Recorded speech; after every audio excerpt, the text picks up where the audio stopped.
Hello and welcome to part 3 of my Yu-Gi-Oh! Master Duels playthrough. Today we're going to be covering a few more of the packs, we'll be introducing some more to do with the gimmick puppets, and we're going to be continuing on. If you haven't watched the previous 2 episodes, part 1 and part 2, you'll find those in the description down below. We've set up with a relatively new deck, we're still focusing on using the starter deck, just so we can get the cards to bring out the gimmick puppet monsters. The gimmick puppets themselves as an archetype are ones I'm quite familiar with. I know Yu-Gi-Oh! Zeal. It's one of the series that I was quite interested in back in 2010, but I've been playing the game since way back in 2003, so I'm very familiar with most of the types of cards. The starting hand we've got is Kidmodo Dragon, Lord of Dragons, Rush Recklessly, Stamping Destruction, and Silver's Cry. None of the cards we've got currently in the hand are that good, and there's nothing that combines very well together. Okay, you can argue Kidmodo Dragon works with Stamping Destruction, but it depends on what your opponent is running, if they've got any spell or trap cards in their hand, and if they're willing to play them. Never mind, he seems to have errored out. Oh, actually they've surrendered, for whatever reason. This is one of the things I don't like about Yu-Gi-Oh! Master Duels, that people either surrender, it cuts out, or there are some forms of glitches. And this is one of the things I think absolutely needs to be improved upon to get a better sense of experience. I also think they should have brought in the introduction of all the cards, even if you had to have a little bit of a paid for service included. Reason for that is so that you have an updated database that you can actually rely upon. As it is, this isn't a substitute for things such as Yu-Gi-Oh! Pro or EDO Pro, things like that, which enable you to actively seek and use cards that are just been recently introduced into the game. So you're not effectively able to test those strategies. I have seen some YouTubers who have used some of the content to look at older decks and their archetypes and how they win. For example, Team Samurai X one I saw yesterday, he was looking at the Venomenaga, the Poisonous Snakes deity, who has the win condition if it inflicts damage 3 times. You put these counters on it, and after 3 counters you end up winning. My opponent in this case is running a Dragon Maid type of deck. I hate facing this deck because I find it one of the most difficult to actually go into and to counter, especially considering I've only got the starter deck, which is the Dragons one. They've started off with the big fusion monster and they've got a face down card. As of now, I've got my Luster Dragon, I've just drawn into a Kidmodo Dragon. I've got the Flute of Summoning Dragon, back to square 1, Call of the Haunted, and Skull Successor. And they've also got a big monster as well. They've got a second Dragon Maid, and they've special summoned from their hand their third one. So I start off by using back to square 1 because I think the best thing to do is to get rid of that fusion monster. I end up just discarding the Luster Dragon. I don't want to be getting rid of any of my other cards. Besides that, Call of the Haunted can be activated at any point during my next turn. I can always revive it. Unfortunately, with the Dragon Maid fusion monster's effect, it's able to not only negate it, send itself back, but replace itself with another Dragon Maid monster, which is the alternative fusion. That fusion is incredibly powerful as well, and you almost have to defeat both fusions in order to progress. So I start by setting my Kidmodo Dragon, my Call of the Haunted, and my Skill Successor before ending the turn.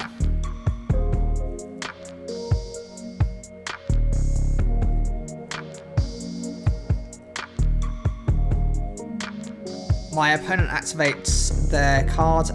I believe it's one that activates when a dragon monster is on the field. You tribute it. Yep, Guard Dragon Cataclysm.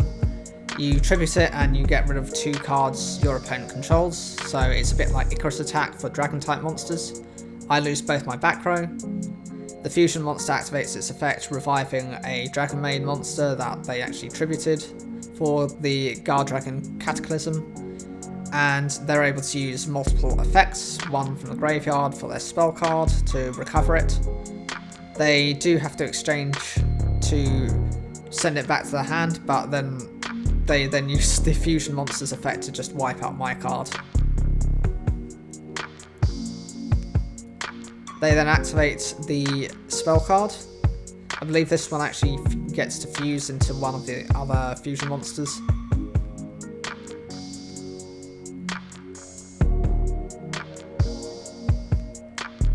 And by doing the same, they're bringing out the Dragon Maid Shiru.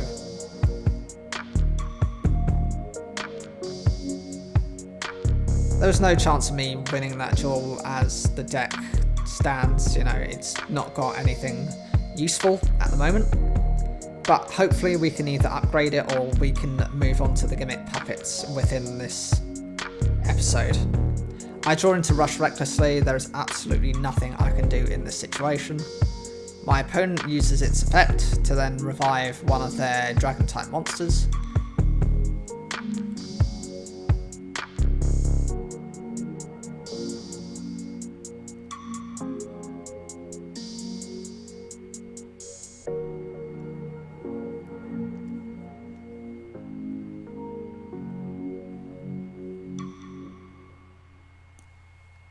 And they've got multiple effects which they get to activate as well.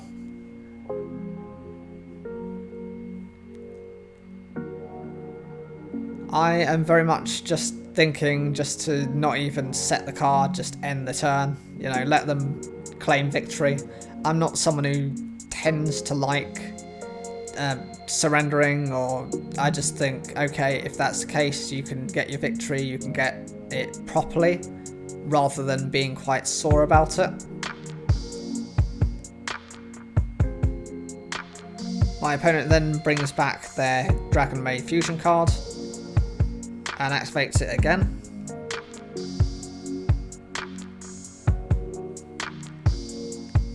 Fusing two of the Dragon Maids together.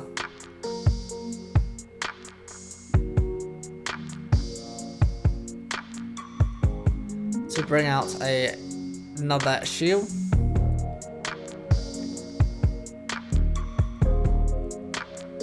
And they attack directly for game.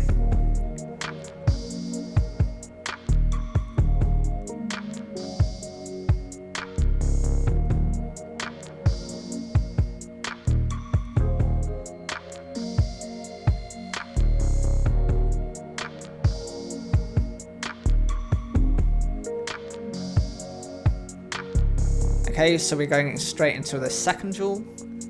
See if we can actually make some improvements.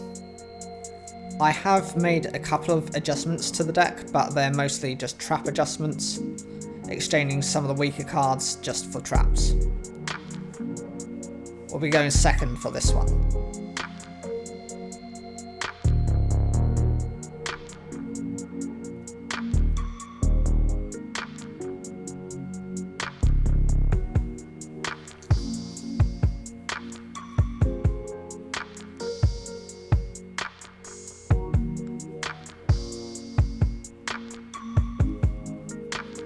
My starting hand, it has the Dragon Divine Ragnarok, the Kidmodo Dragon, the Axe Dragonaut, Back to Square One, and Ring of Destruction.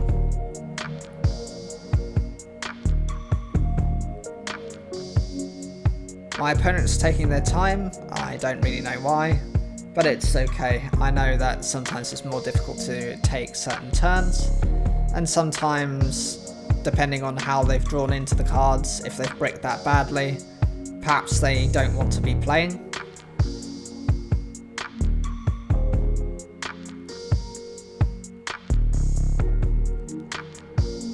So they have made a move. They've decided to summon the World Chalice monster. This has 2,000 attack points, which isn't bad. I mean, I can meet it, but I can't exceed it at the moment.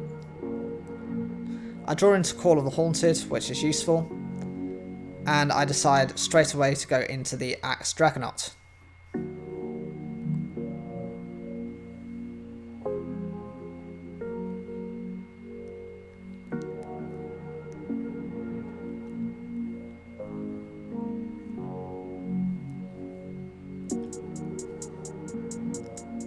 I set my Ring of Destruction, and I end the turn there.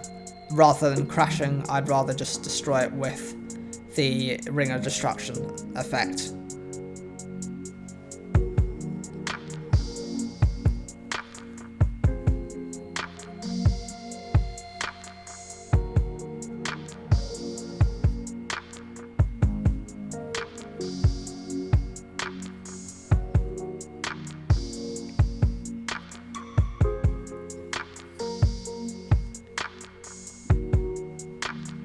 My opponent then summons a monster, and this time it's a Gem Knight Tourmaline, which has 1,600 attack points. It seems to be a vanilla beatdown style of deck, but I can easily counter that.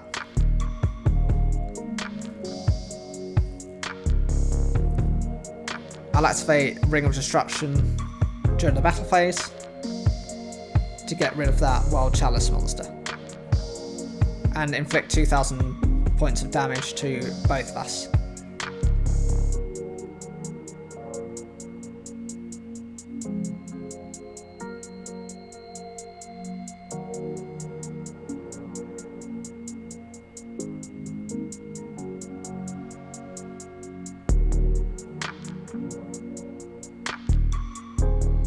They can't do anything else, so they end their turn. I will be drawing into my twin-headed behemoth, which is perfect. I have a choice to make between the two, but I think twin-headed behemoth is better, simply because when it gets destroyed it can be revived even if it only restricts it to 1,000 attack and defense. With Axe Dragonaut I go into attack mode and battle Tourmaline, and twin-headed behemoth will attack directly. Axe Dragonaut has to go into defense mode, that's kind of the weakness of the card. And it makes sense, considering it has 2,000 attack points for a level 4 monster. I'll set my Call of the Haunted, and end my turn.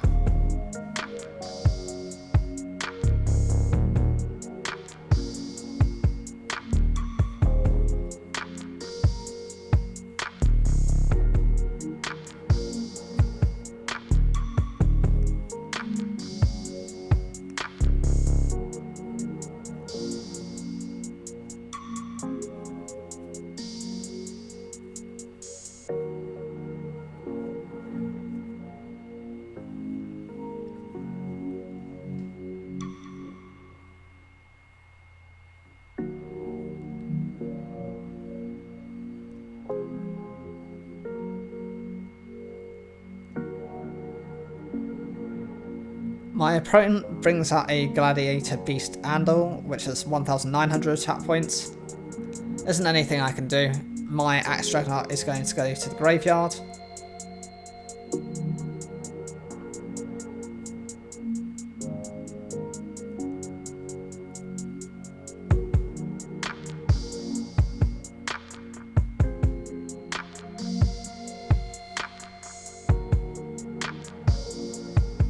And they'll end their turn. I'll activate my Call of Haunted, bringing back my Axe Dragonaut.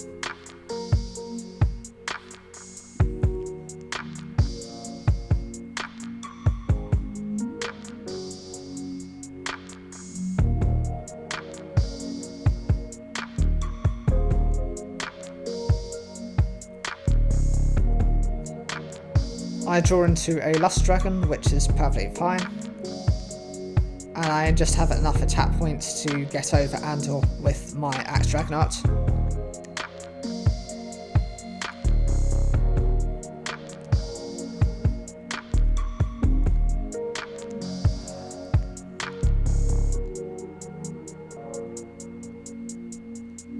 There's not enough damage for me to do in this turn to defeat my opponent, but Axe Dragonaut will go to defense mode after battling. Lust Dragon can then take over with 1,900 attack points, followed by Twin-Headed Behemoth at 1,500 attack, leaving my opponent with 600 life points or 700, something like that. Yeah, 700. Yeah, 600 life points.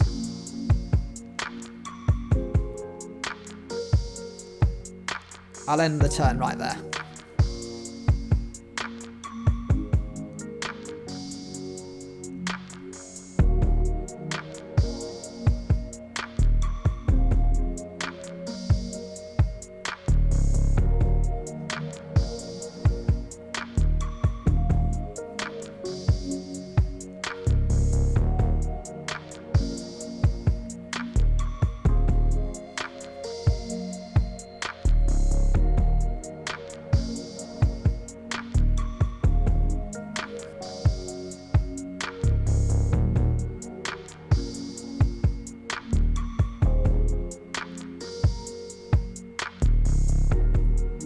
The opponent summons a World Chalice monster. It's got 1,800 attack points. Isn't anything I can do. I'm probably going to lose the Axe Dragonaut. But actually, I think my opponent's just given up, as they've attacked into my Luster Dragon.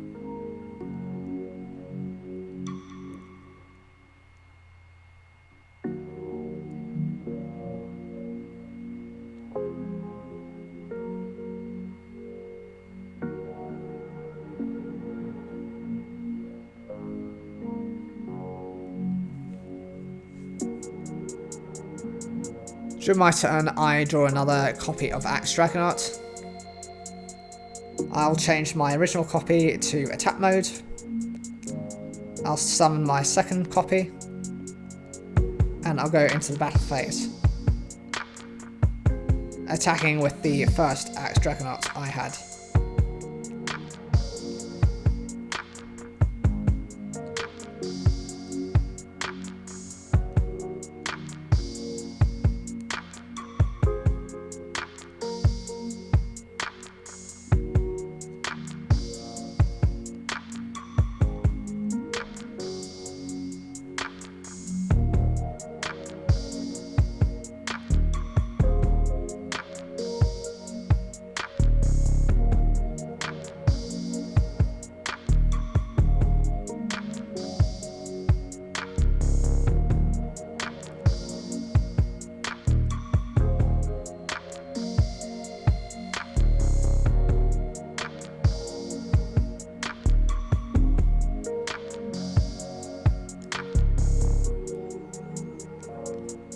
Okay, so we're going to see how many gems we've picked up.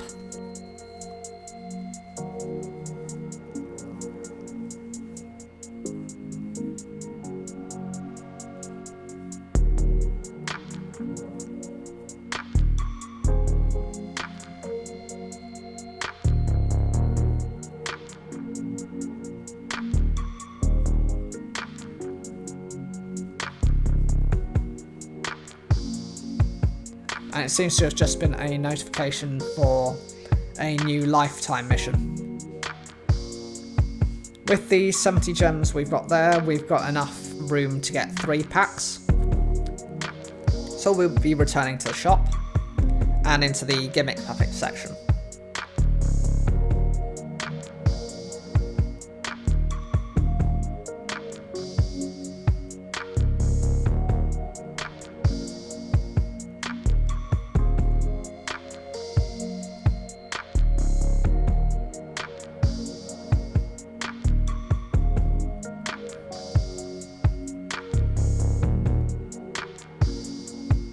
We've got a Toon Mask, we've got a couple of the Gimmick Puppet cards, there's a Pendulum based card in there.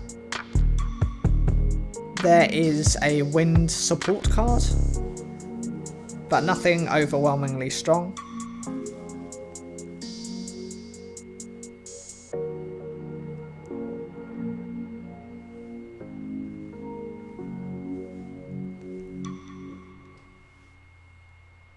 We've got the Evil Hero Lightning Golem, we've got a second copy of that Xyz monster, a couple of the Gimmick Puppet support cards, and there's a Hazy Flame card. That Shadow Feeler is one card I don't have, that was just introduced.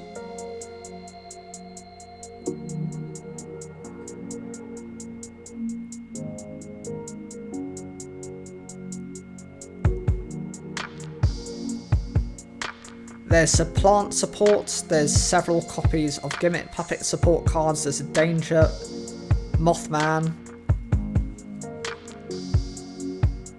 and there's the Planet Pathfinder as well, so if you normal summon that card, you can tribute it to search for one of your field spells from the deck to the hand.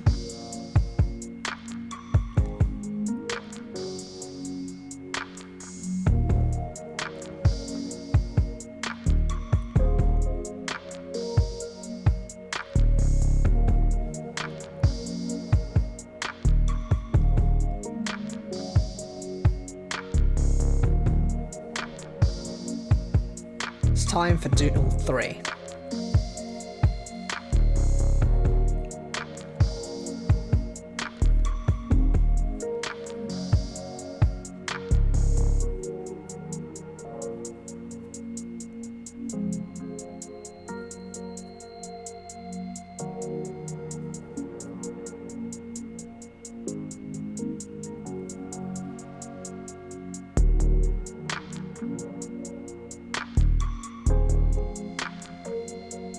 So we've drawn into the Blue Eyes White Dragon, a twin-headed behemoth, a Lord of Dragons, a Kaiser Glider, and a back to square one.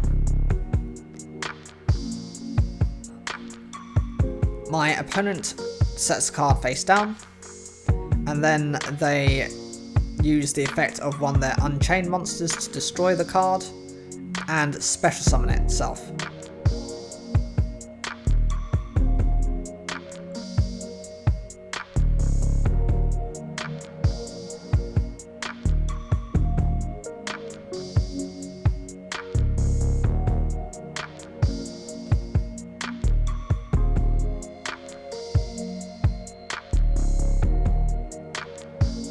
They summon another one of their Unchained monsters. The Unchaineds are an archetype which work on destruction effects. When they destroy each other, they then bring other Unchained monsters to the field. They also work by linking using your opponent's monsters as well as their own to go into their strongest link monsters.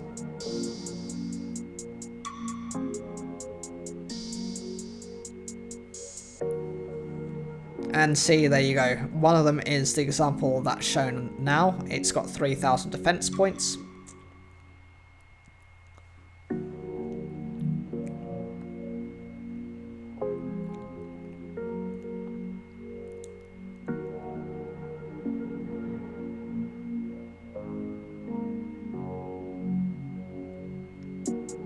My opponent then goes into their Link 2 monster. They normal summon another Unchained.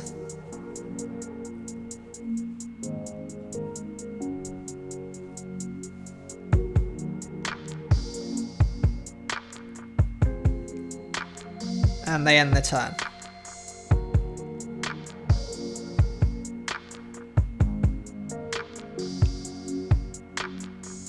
I draw into Lancer Dragonheart.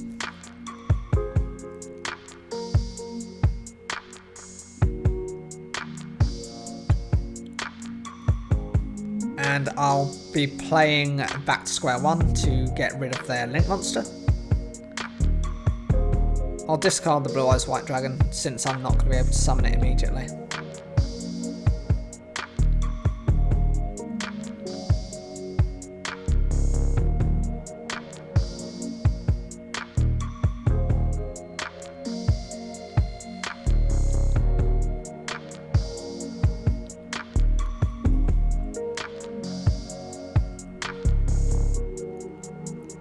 I'll normal summon the Lance Dragonheart.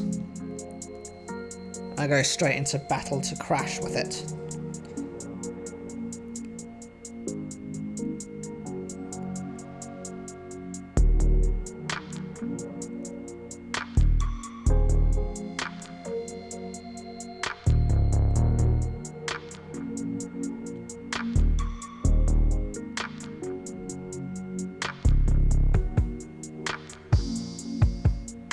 I'm debating whether or not to attack, but I am aware that they do have the effect to trigger themselves off from either the effects or from being destroyed by battle.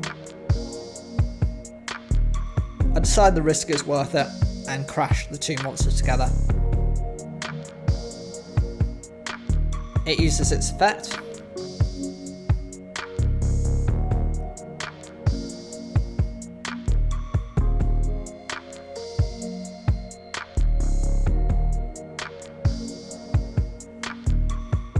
To bring another unchained monster.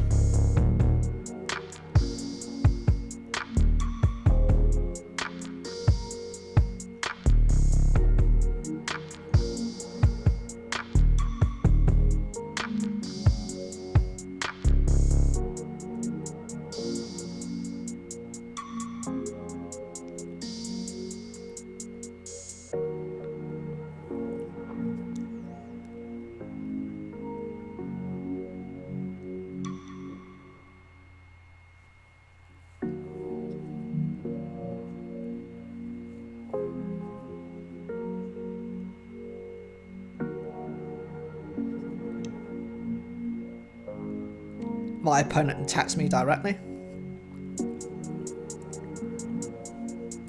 I thought they would have gone with more than that, but maybe the two cards they've got in hand aren't that useful.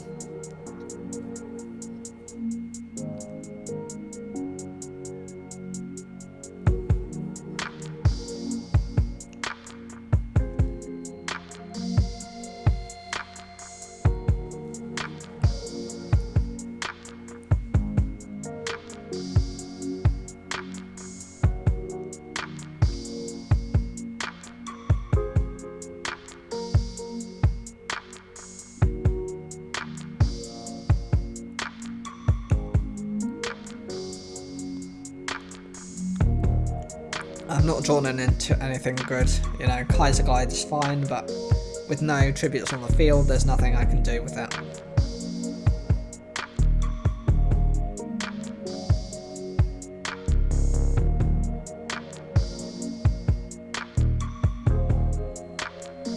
I'll normal summon the Divine Dragon Ragnarok.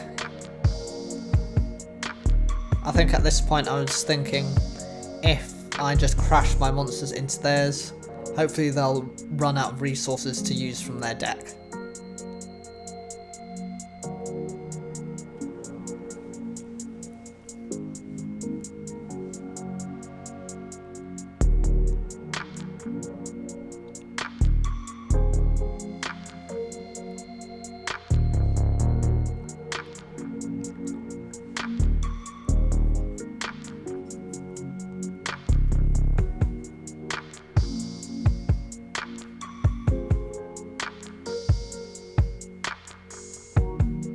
The effect of the Unchained monster goes off, and he summons a monster in defense mode from the deck.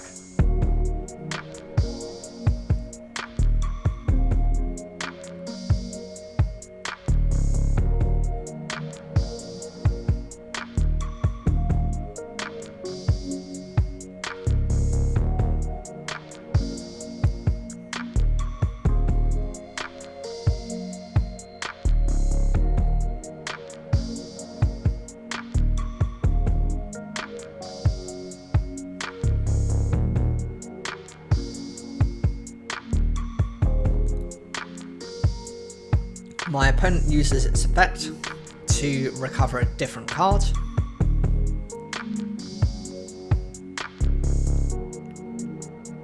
And resets it to the field.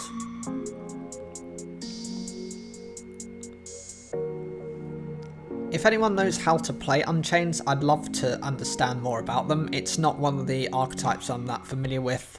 All I know is that they're based on destroying each other and link summoning away using your opponent's monsters. If you know how to counter them, I'd love to hear those in the comments.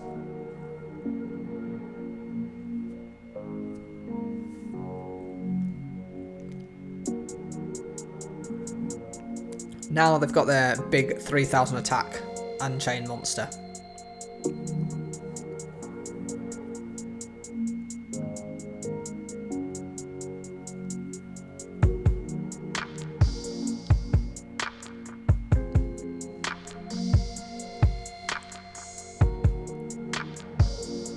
I take in total 4,500 points of damage, leaving me with 2,300 for the rest of the turn.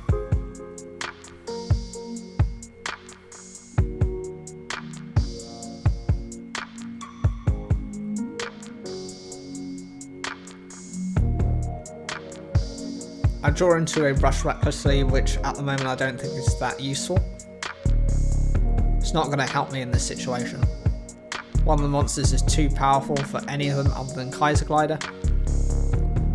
The other will trigger off its effect if it happens to be destroyed regardless of by effect or by battle.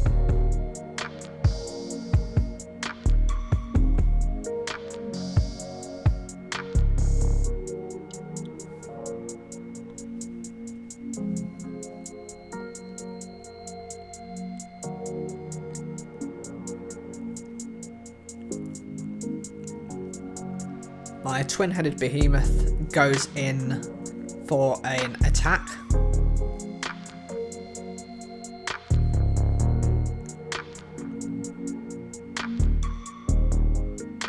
I decide not to use the Rush Recklessly until the damage step. Reason to do that is so that your opponent cannot then activate any effects. This will just be a little bit of damage. It's 700 points, so it just doesn't look like a complete whitewash against me. You know, it's never a good sign when your opponent has perfect life points whilst you lose all of your own.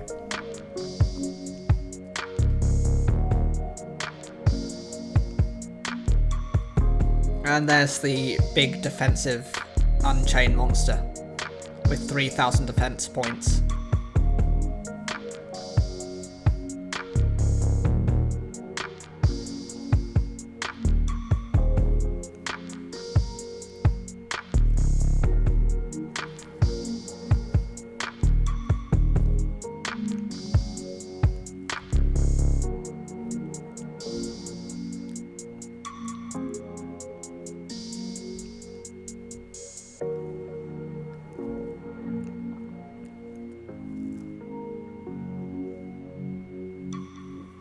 My opponent uses their Unchained Monsters effect, and I believe that's going to destroy my twin-headed behemoth.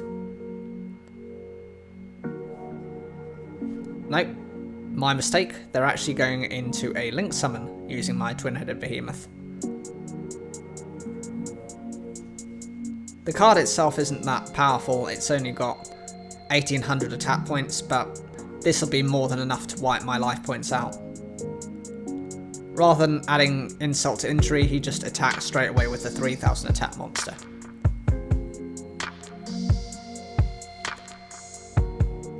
Just a quick question, does anyone also get that same annoyance when players attack with all their lowest monsters even though they know they're going to win during that turn? Because it just takes everything that much longer to activate and to work. If they just went in with their strongest monsters, it might take 1 to 2 attacks, whereas some of them aim to almost have all their monsters attack if possible, if the life points are high enough to justify it.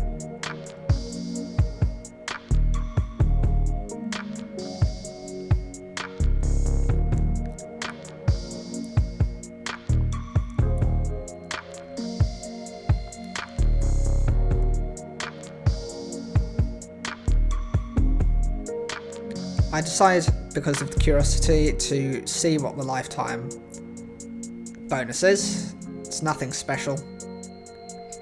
But I have a look at the decks, so I'm going to see what we're doing. Obviously you've got the 3 basic ones, and I am now going to try and make a Gimmick Puppet one. I'm kind of getting a bit bored of using the starter deck. I'm hoping I've got enough monsters to kind of create the basics.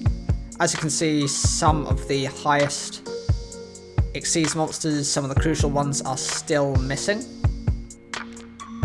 There's a couple of the Chaos versions. There's the normal Gimmick Puppet of Leo, which I'm annoyed. There's this, which is missing as well.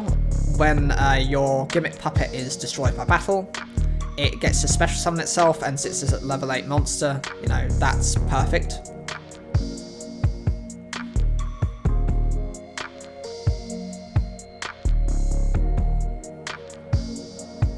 Scissors arms is absolutely... Right now we're going to craft some cards if we can. So I'm making a decision now which ones are the ideal cards to craft. Humpty Dumpty absolutely needs some support.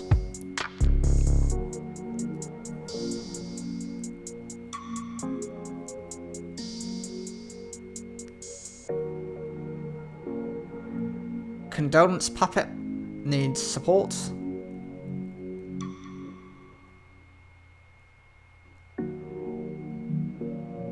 I'm going to dismantle a couple of cards just to see if I can make up for anything else.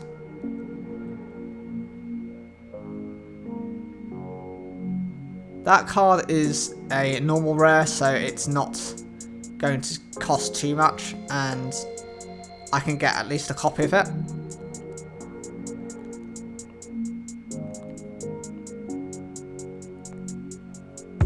Now I'm making a determination whether I need Give It Puppet Nightmare or whether I should get the Gear Change. Gear Change has the ability when it's summoned to target a different monster on the field and mirror its level. So if you've got a level 8 out there, you can make it a level 8 and then you can obviously go into your Gimmick Puppet Exceeds monsters.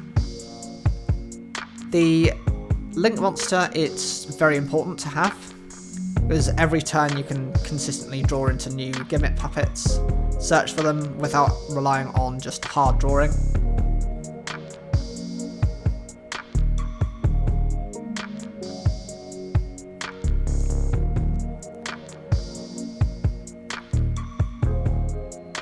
Also seeing if Gimmick Puppet of Leo is a good idea. I think for the most part it's probably not. It does have a lot of weaknesses attached, in that you can't have anything available on the field to activate its effect. So I end up going with the Giganti Stole, because you can actually steal your opponent's monsters, treat them as level 8 monsters, and then use them as part of the Exceeds materials.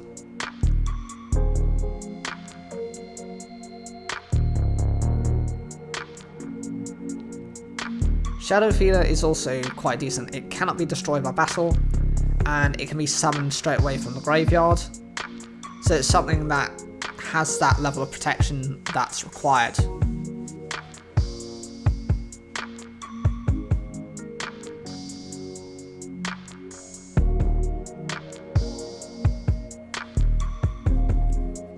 Yeah, I make the determination that is the one from the ultra rares that I'm going to get. And I am unable to get anything else, so we do have a free pull, because that's the first time we've made the conversion for those cards. Hopefully luck will be on our side.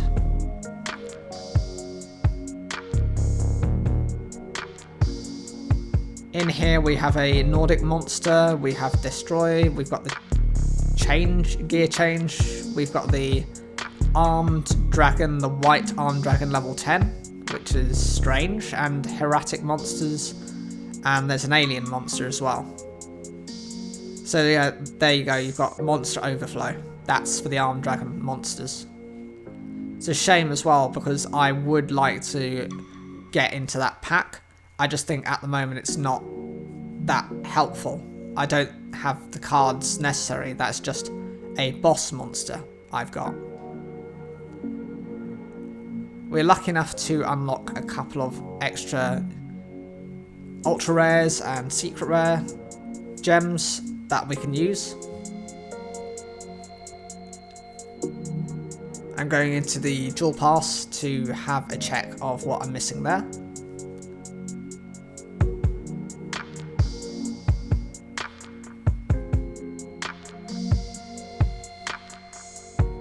I'm going to go back into the deck, creating a new one, and checking up if I can build anything more from the Gimmick Puppets.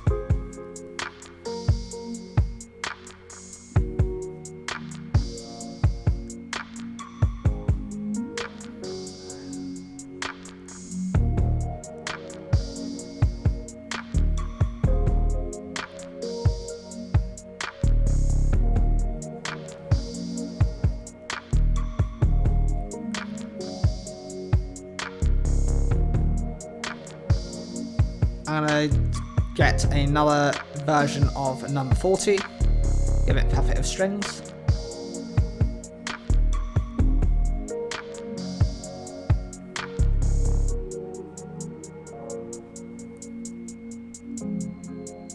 I thought you could get another pack because it kind of came up with that shiny key again, but apparently you can't. It's only the one go that they give you.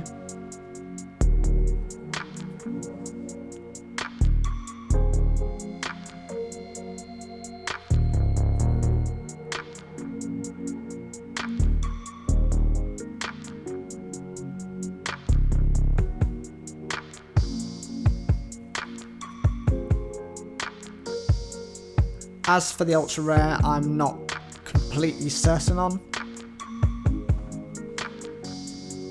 I'm most likely going to be getting the Gimmick Puppet of Leo just to have at least one copy of it.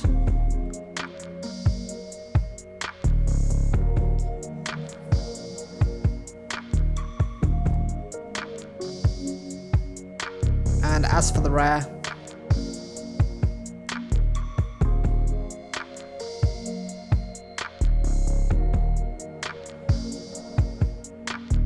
I'll get one of the trap cards. The Puppet Parade. So we're going to start building the Gimmick Puppet, so triple destroy, couple of the change gear, 3 of the scissor arms, 3 Humpty Dumpty, 1 of the jokers, 1 of the babies, triple of the babies, 1 shadow feeler, the Dreary Doll, Egghead, couple of those, 3 of those.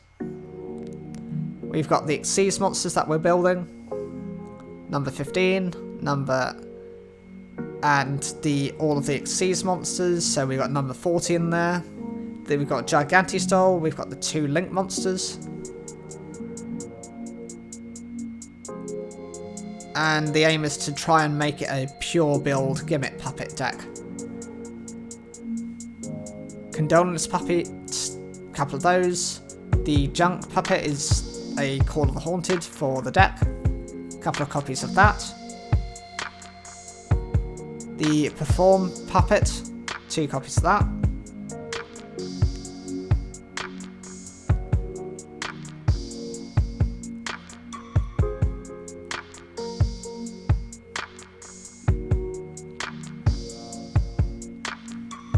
Two copies of the Puppet Parade.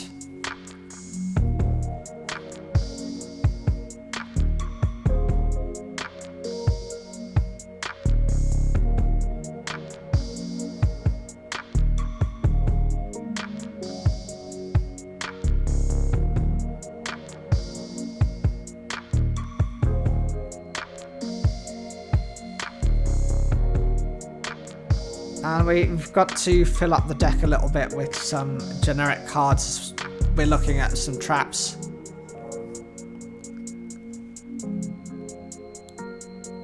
My thinking is definitely the Jelly Cannon, a couple of copies of that. A Torrential Tribute.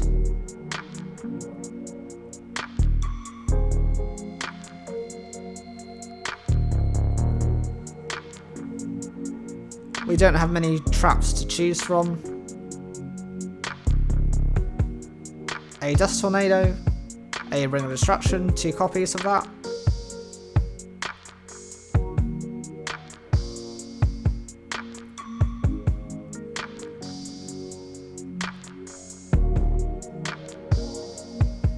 A Waking the Dragon.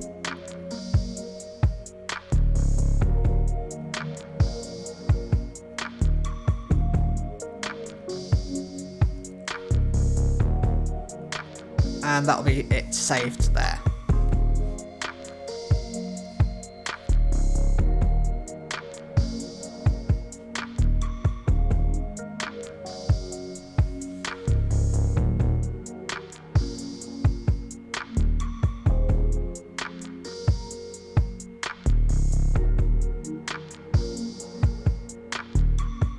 I'm going to change up the decks to start testing that Gimmick Puppets.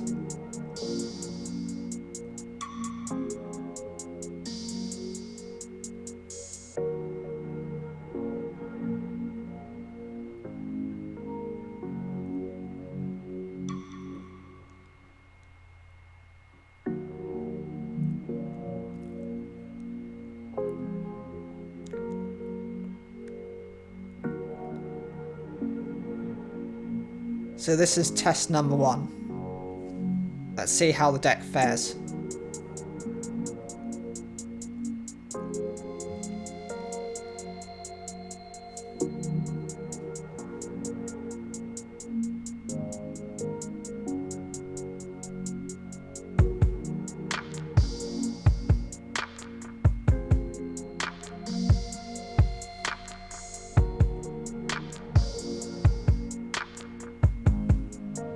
With this deck, I don't mind which I go, whether it's first or second.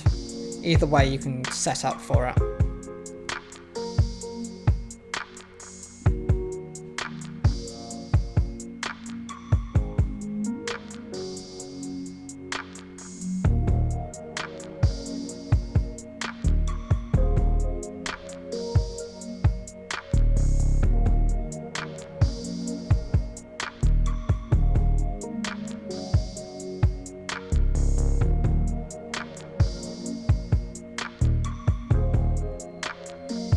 Seems to have errored out, unfortunately, but that's how it goes.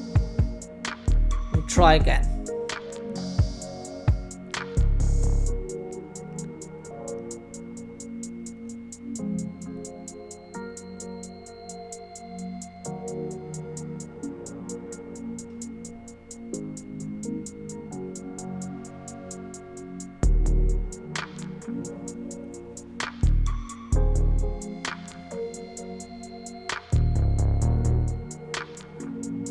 So my starting hand, we have the gear change, the scissor arms, the level 8 puppet,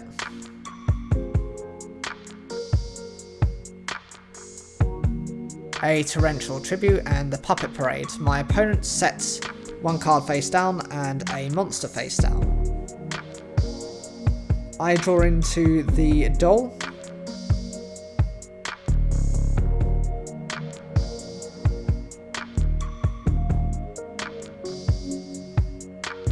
I think we'll start nice and easy with the gear change.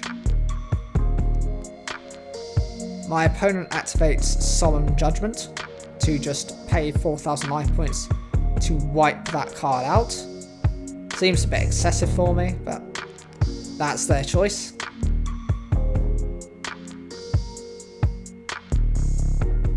I don't really have much of a choice other than to special summon this monster or to leave it. So I end up setting my Torrential Tribute, setting the Puppet Parade, and ending my turn. You might be wondering why I didn't choose to play the monster. It's so that if I need to in the next turn I can Exceed Summon. The other two monsters happen to be level 4s, so I know they can go into the Gigantes Duel, but neither of those are really special summon based.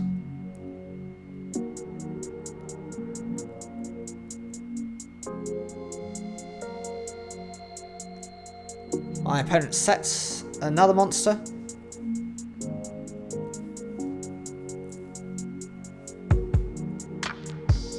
And a face down card.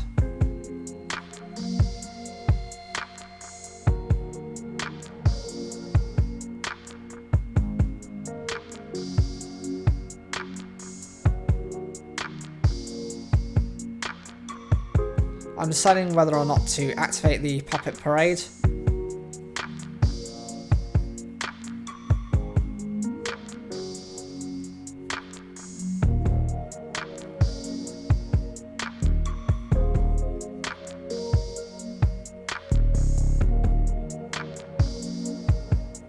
And then I actually do activate it.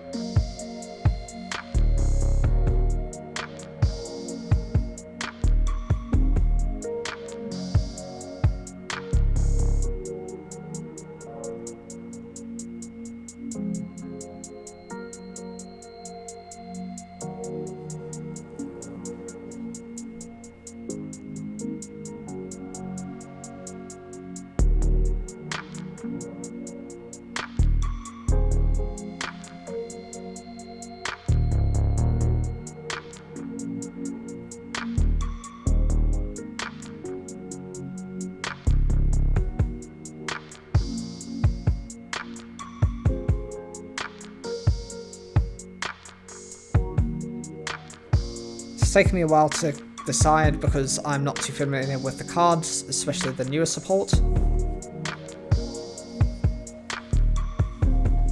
But eventually I decide on them.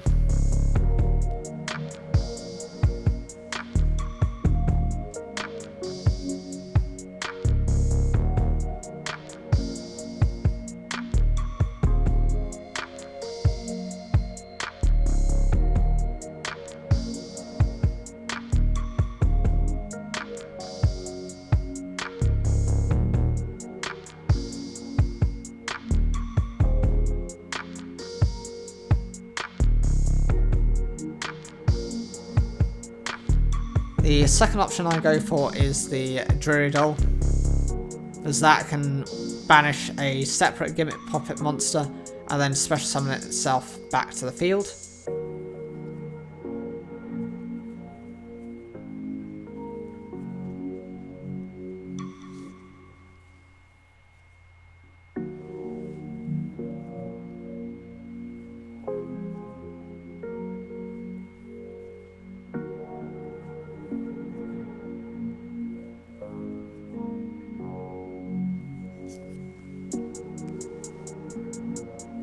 Those will be going into defense mode. It's not going to make a difference. I will be overlaying those for one of the Xyz monsters.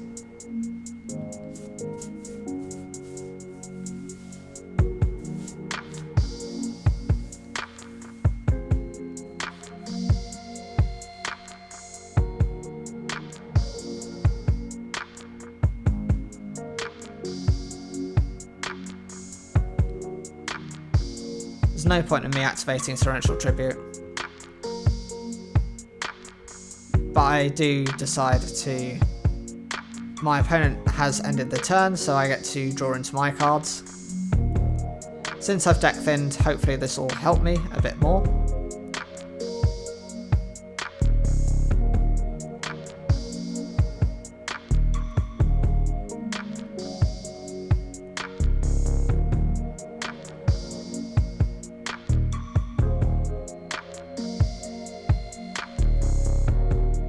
First things first is to overlay those two monsters to bring out number 40 Gimmick Puppet Strings.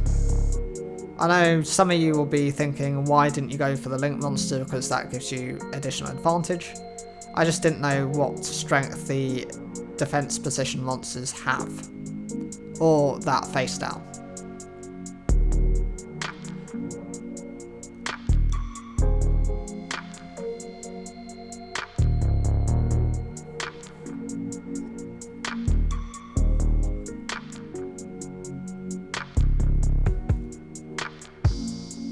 I normally summon the duel.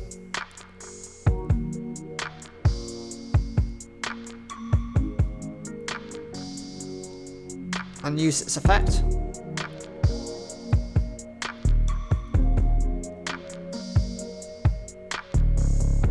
To revive my gear change.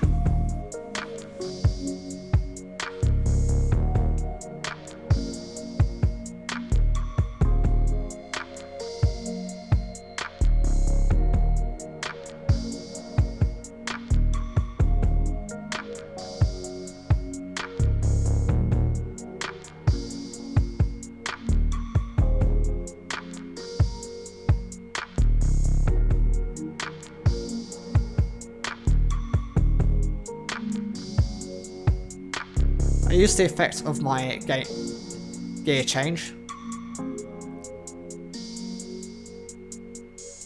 to adjust to the duel's level.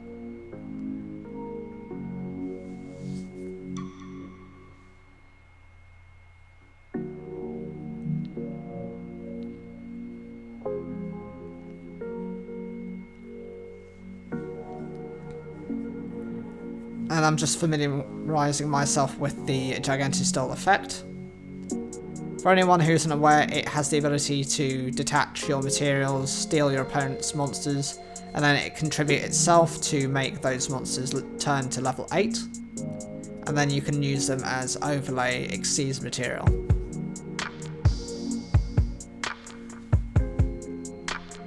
It's meant to be a bit of a sidestep from having to deal with very powerful or effects that happen within your opponent's graveyard. And here we go, we've got the Giganteous Doll. Again, Torrential Tribute isn't necessary at the moment, so that'll be left.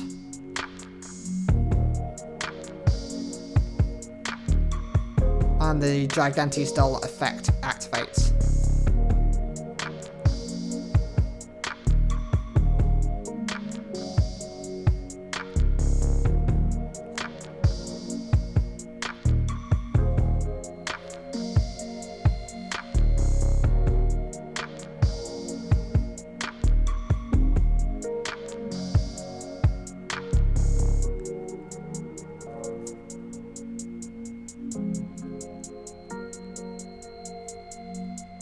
I'm just confirming the targets now.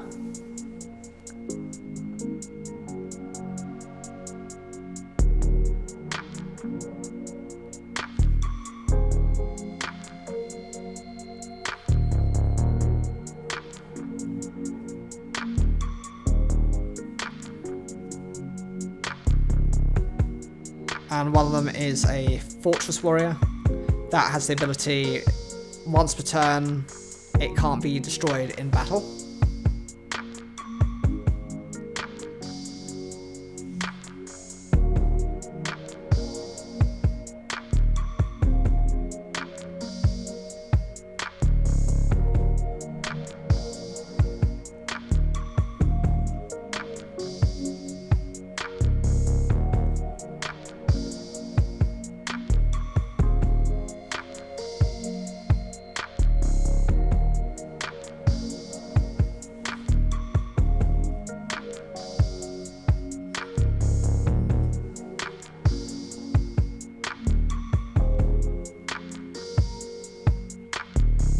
I'll flip over the second card, which is also a Fortress Warrior.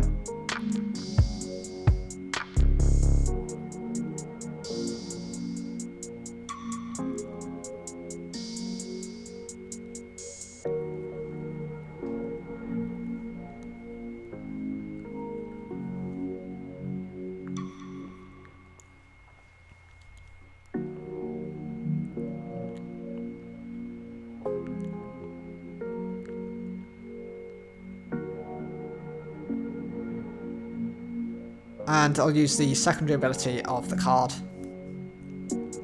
to tribute it and force those into level 8 monsters.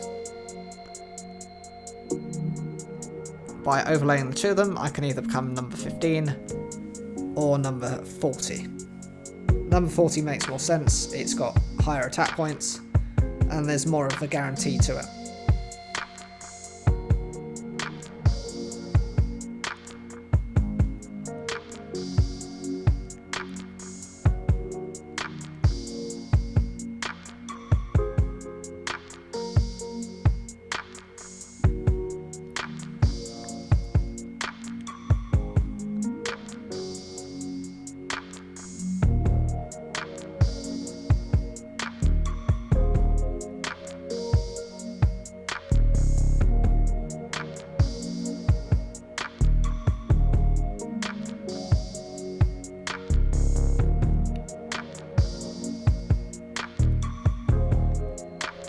And hopefully with these two attacks, it'll be enough to defeat the opponent, unless they've got a back row card to stop me.